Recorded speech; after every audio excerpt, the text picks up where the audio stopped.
야, 내게 어필하, 내게 안기고 어필하 하는 제목으로 말씀을 함께 나눌 때에 은혜의 시간 되시기를 주의 이름으로 축원합니다.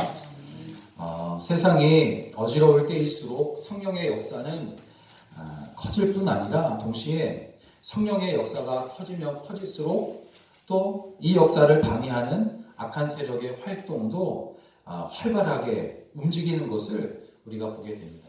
그리고 정말 많은 사람들이 실제로 유혹하는 악한 영에 의해서 마음을 빼앗기고 또 몸이 지쳐가는 것을 볼 수 있습니다. 그렇지만 오늘 하나님은 언제나 믿는 자들의 손을 들어주시고 또 힘을 주셔서 성도들로 하여금 그리스도의 빛을 사람들에게 비추게 하사 그들로 회복시키시고 또 하나님께 영광을 돌리게 하실 줄로 믿습니다. 마태복음 5장을 보면 그러므로 너희 빛을 사람 앞에 비추게 하여 그들로 너희 착한 행실을 보고 하늘에 계신 너희 아버지께 영광을 돌리게 하라 하는 그런 말씀을 하시는 것처럼 오늘 우리 믿는 자들 믿음으로 굳게 선 사람들을 통해서 많은 사람들에게 빛을 비추시는 그런 사명을 온전히 감당하게 하실 줄로 믿습니다.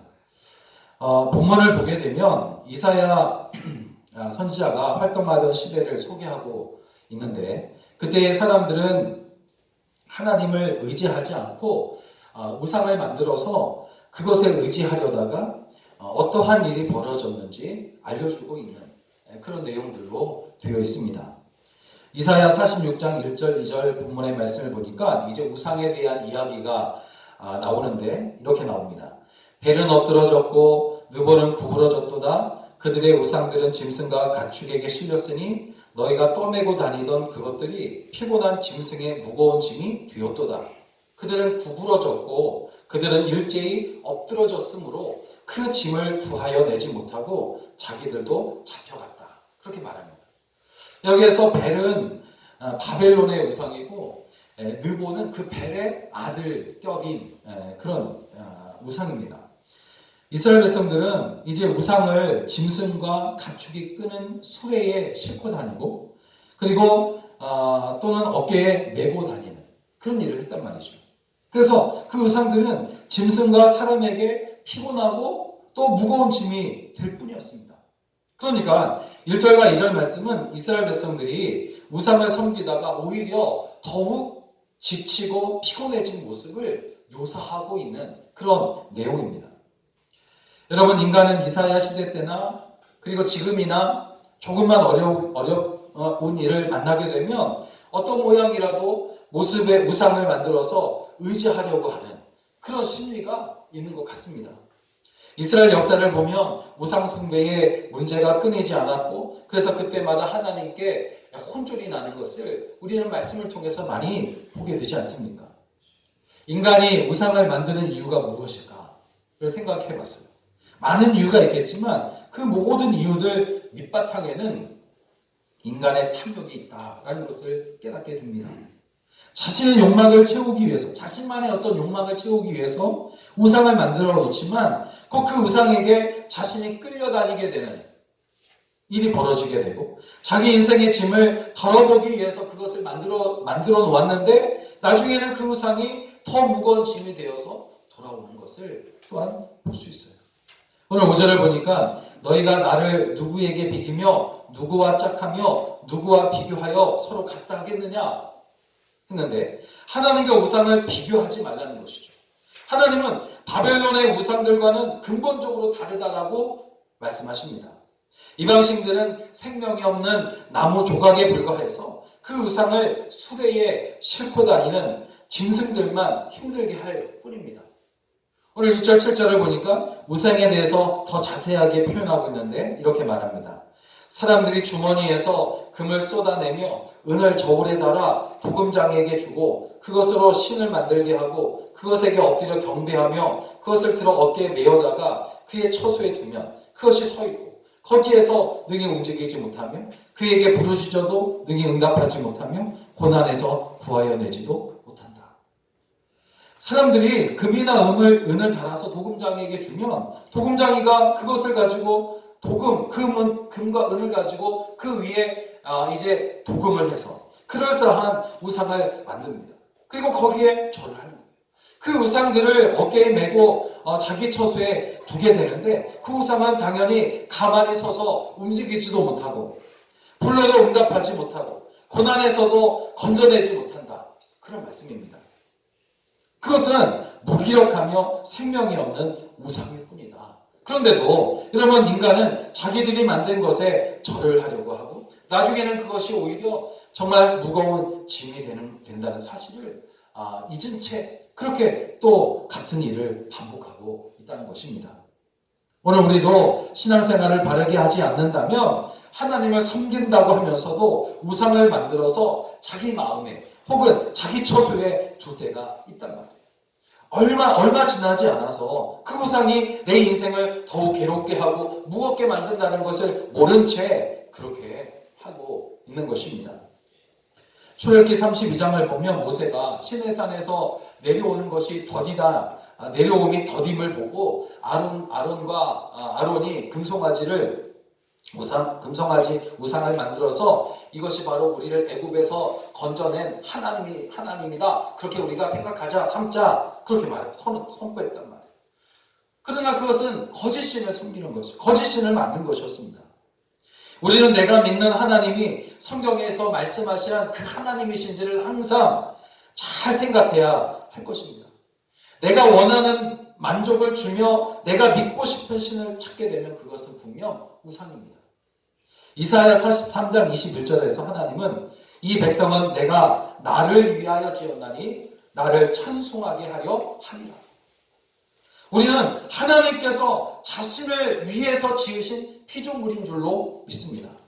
그러므로 내가 하나님을 위해서 존재하는 것이지 하나님이 나를 위해서 존재하신 것이 아니란 말이에요.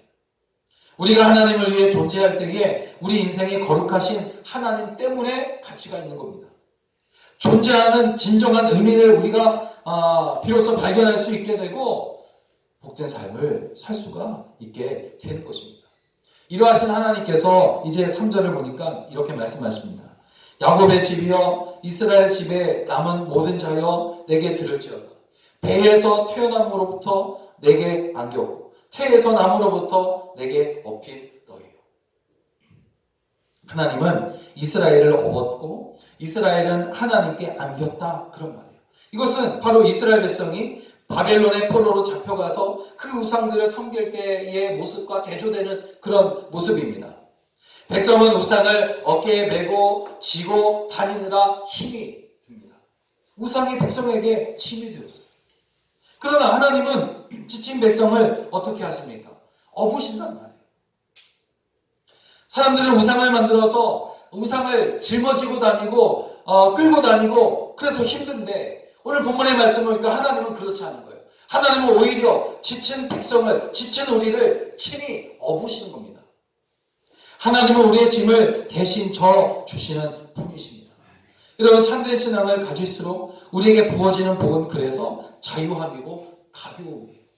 그렇지만 우상은 갈수록 우리를 속박하고 두려움을 주고 우리를 강요하고 무겁게 한다는 거죠. 마태복음 11장 20절부터 30절까지의 말씀을 요약하면 수고하고 무거운 짐진 자들아 내게로 와서 쉬어라. 내 멍에는 쉽고 내 짐은 가벼우리라. 그러므로 우리를 업으시고 참된 자유를 얻게 하시는 우리 하나님을 온전히 바라보며 의지할 때에 우리는 참으로 가벼운 짐을 지게 되고 참 평화를 누리게 될 줄로 믿습니다. 여러분, 하나님은 우상과 비교될 수 없어요. 비교되지도 않습니다. 비교할 그런 존재 자체도 없습니다. 하나님의 주권과 통치는 이 세상 어떤 것과도 비교할 수 없어요. 성령 하나님의 역사와 능력은 세상의 어떤 능력으로도 상대할 수 없습니다. 이러하신 하나님께서 오늘 우리 각 사람에게 말씀하십니다. 첫째로 내게 안기고 업히라. 따스합니다. 내게 안기고 업히라. 3절을 보니까 다시 보니까 배에서 태어남으로부터 내게 안겼고 태에서 남으로부터 내게 업힌 너희요 라고 말씀하세요. 여러분, 하나님께서 우리가 태어날 때부터 안으시고 업으신다는 것이 무슨 뜻이겠습니까? 이스라엘은 여호와의 태에서 난 백성이에요. 그러므로 아무나 업어주시는 것이 아닙니다. 엄마가 아이를 등에 업고도 여러분 싱글벙글 하는 것은 자기 자식이라서 그렇단 말이죠. 하루 종일 무거운 돌을 등에 지고 있으라고 하면 단 1분도 버티지 못하고 내려놓을 겁니다. 그러나 자식은 그렇지 않잖아요. 그러므로 이 말씀은 하나님의 자녀인 우리에게 너무나도 은혜로운 말씀인 줄로 믿습니다. 성경을 보면 이스라엘이 여호와의 태에서 난 백성이 된 것은 아브라함을 불러내실 때부터라고 그렇게 이제 해석을 해볼 수 있어요. 그리고 노예로 팔려간 요셉이 애굽에서 왕 다음인 국무총리의 자리에 있을 때에 자기 가족 70인을 불러와서 기름진 땅 고센에 머물게 하잖아요. 처처에 가뭄이 막 심하게 되고 일어날 때에 고센이라는 기름진 땅에 보내진 70명의 가족이 나중에는 200여 명이나 되는 그런 사람으로 번성했단 말이죠. 얼마나 번성했는지 나중에는 요셉을 알지 못하는 왕이 이제 히브리 산파들에게 남자아이가 태어나면 죽여라, 그렇게 명령한 정도였죠. 이것은 여러분 하나님께서 환난과 박해 가운데 있는 한 민족을 업으심으로 그들을 구원하셔서 그들로 하여금 열방을 구원하시려는 하나님의 전체 계획 속에서 이루어진 것이었습니다. 이렇게 안으시며 업으신다는 것은 하나님의 동행을 의미하는 것이에요. 여러분 나 혼자 가면 거칠 것이 많고 끝까지 갈 수 없지만 하나님께서 가시면 길이 열린 거예요. 하나님께서 가시면 막아설 수 있는 것은 아무것도 없습니다. 하나님께 업힌다는 것이 왜 은혜일까? 그것은 내가 가는 것이 아니라 나를 업으신 하나님께서 가시는 것이기 때문에 은혜입니다. 왜 그러냐? 금방 말씀드렸던 것처럼 내가 가면 거칠 것도 많고 내가 가면 끝까지 갈 수 없어요. 그러나 하나님께서 가시면 할 수 있단 말이죠. 그러므로 우리가 하나님께 업힌다는 것은 내가 가는 것이 아니라 하나님께서 가는 것이기에 우리에게 큰 은혜가 되고 우리에게 거칠 것이 없는 이유가 된다는 것입니다. 이런 이스라엘 백성이 홍해를 건널 때 그 백성이 걸어간 것이 아니잖아요. 여호와께서 이스라엘 백성을 업으시고 홍해를 건너신 거예요. 하나님이 가시면 강은 갈라지고 여리고는 무너지게 되어 있습니다. 이스라엘 백성이 건너니까 물이 갈라진 것이 아니에요. 이스라엘 백성들이 공격을 하니까 여리고성이 무너진 것이 아니에요. 하나님이 업으시고 가시니까 물이 갈라지고 하나님께서 업고 가시니까 여리고성이 무너진 거예요. 여러분 하나님께 업히는 것을 그러므로 날마다 사모하여 강구하시기를 주의 이름으로 부탁을 드립니다. 하나님께 업히기만 하면 내가 가는 것이 아니라 우리를 업으신 하나님께서 가시는 거예요.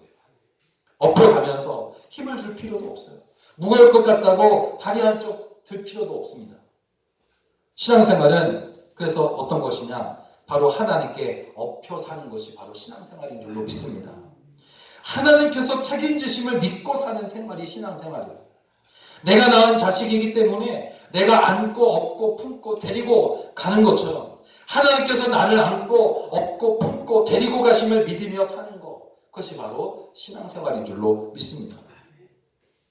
본문을 보니까 하나님은 계속해서 내가 내게라는 말이 나와요. 내가 내가 이렇게 말씀하시는데 왜 그러냐? 우리를 책임지시겠다는 어떤 강한 의지를 표현하기 위해서요. 여러분 돌려 말하는 사람들이 있잖아요. 자신 없어서 그러는 거예요. 그러나 오늘 말씀은 하나님께서 내가 그렇게 하겠다 말씀하세요. 내가 책임지겠다는 강한 의지입니다. 여러분 여기에는 과거에도 그랬지만 지금도 그렇고 앞으로도 영원토록 그렇게 할 것이라는 그런 뜻이 포함되어 있어요.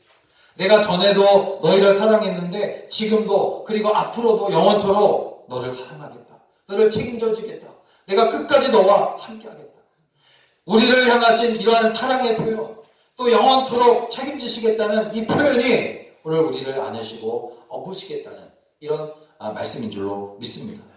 그러므로 하나님께 업혀서 하나님의 사랑을 여러분 마음껏 받아 누리시면 하나님께서 우리와 우리 교회와 그리고 여러분의 가정을 위해 행하시는 그 모든 것들을 날마다 매일같이 영원토록 보게 되시기를 주의 이름으로 축원합니다. 두 번째는 이렇게 내가 책임지겠다고 말씀하시는데 이 책임지겠다는 말씀을 더 자세하게 한번 말씀을 드리고 싶어요. 그럼 하나님 우리를 어떻게 책임지실까 하는 거죠. 어떻게 책임지시기냐 하는 겁니다. 첫째는 붙드심으로 책임지신다 그랬어요. 붙드신다. 여러분 한번 구원하신 백성은 그 구원을 잃어버리지 않도록 끝까지 책임지시겠다고 하는 것입니다. 예수를 믿었다면 천국에 갈 때까지 그 구원을 잃어버리지 않도록 성령으로 우리 가운데 오셔서 계속해서 우리를 도와주시겠다는 거예요. 하나님은 그분의 백성을 붙잡은 그 손을 놓지 않으십니다. 여러분 우리는 힘이 줄면 힘이 없어지면 잠깐 놓았다가 또 힘이 생겨지면 다시 꼭 쥐었다가 하는 것을 반복하지만 하나님은 언제나 힘을 꼭 주어서 우리를 붙들고 계신다는 사실을 여러분 잊지 말아야 돼요. 하나님께서 붙드시는 은혜를 우리에게 푸시고 있다는 이 사실을 날마다 알아서 아이가 자기 손을 붙든 어머니를 보는 것처럼 우리를 붙드시고 계신 하나님을 온전히 바라보는 그런 삶이 되기를 주의 이름으로 부탁을 드립니다. 또 둘째는 동행하심으로 책임지신다 그랬어요. 오늘 본문에 나와 있는 것처럼 앉는다, 없는다 라는 이 말은 다른 말로 말하면 동행의 약속이에요. 확실한 동행의 약속. 없는다는 것은 그거잖아요. 없고 가신다는 거 아닙니까? 동행한다는 거예요. 어떤 어려움 속에서도 하나님은 동행하겠다고 하시는 그런 약속의 말씀인 줄로 믿습니다. 특별히 오늘날 같이 이 시기와 같이 위기의 순간에 더욱 큰 도움이 되시겠다는 약속의 말씀인 줄로 믿습니다. 하나님은 우리를 고통 가운데 내버려 두시는 분이 아니에요. 그렇다고 해서 그 고통을 우리 눈에 아예 보이지 않게 하시는 것이냐? 그것이 아닙니다. 다만 우리 손을 꼭 붙드시고는 함께 그 고통을 뚫고 지나가시는 겁니다. 불 속에 들어가면 하나님도 나를 업고 불 속에 들어가시는 겁니다.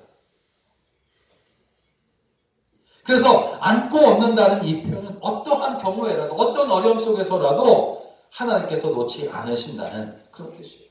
성경을 보면 내가 너와 함께 하겠다라고 하나님께서 하신 약속이 수없이 등장하고 있어요. 여호수아가 이스라엘의 지도자가 되었을 때에 사드락과 메삭과 아벳느고와 또 다니엘이 풀무불에 들어가고 또 사자굴 속에 던져졌을 때도 이스라엘 백성이 또 홍해와 요단강을 건널 때도 품으시고 업으셨단 말이에요. 그렇게 하나님은 예수님이 머리 되시는 이 땅의 교회들과 또 그 지체된 성도들과 항상 동행하심으로 끝까지 책임져 주실 줄로 믿습니다. 그러면 마지막으로 언제까지 책임을 지시는지 우리가 봐야 할 것 같아요. 언제까지 책임지실까?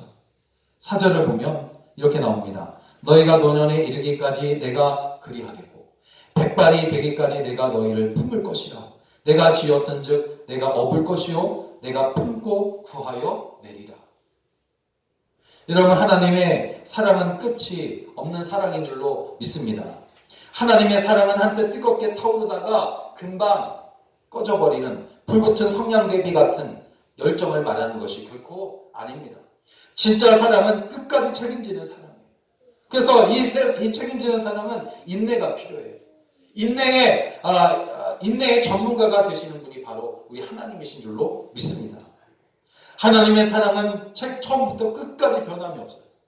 백발이 되기까지라는 이 말씀의 뜻을 보면 인생의 끝까지 일평생 그렇게 해석을 합니다.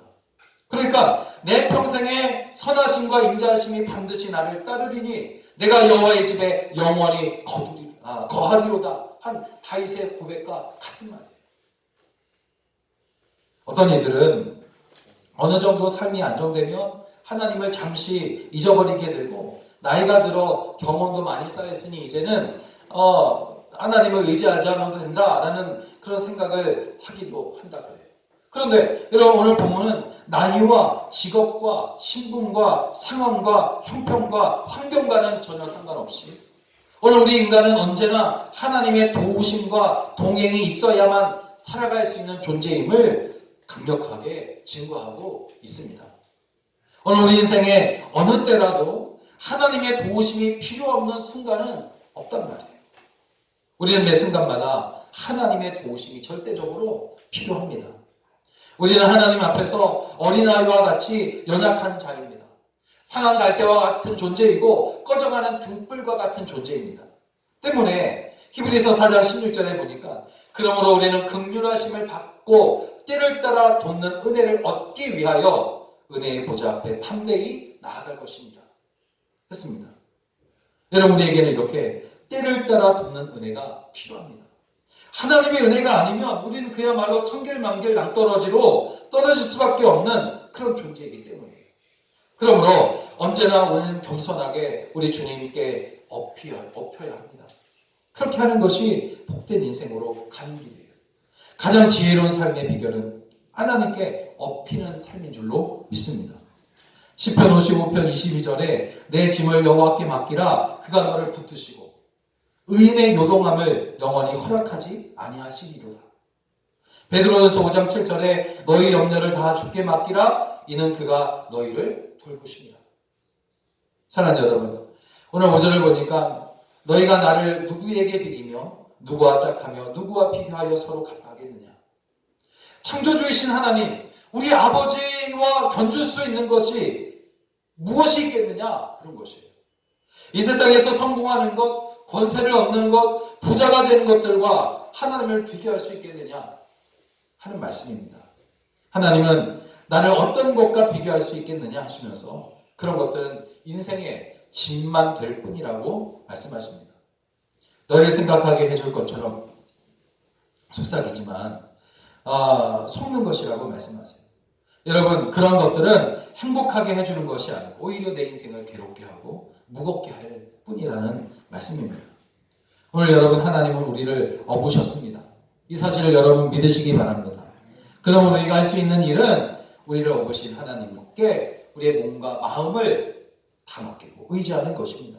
그 주님께 업히고 그 품에 안겨서 여러분 진정한 안식과 평안을 누리는 그런 삶이 되시기를 주의 이름으로 간절히 축원합니다. 축원합니다. 기도하겠습니다. 거룩하시고 자비로우신 주 하나님, 은혜를 감사합니다.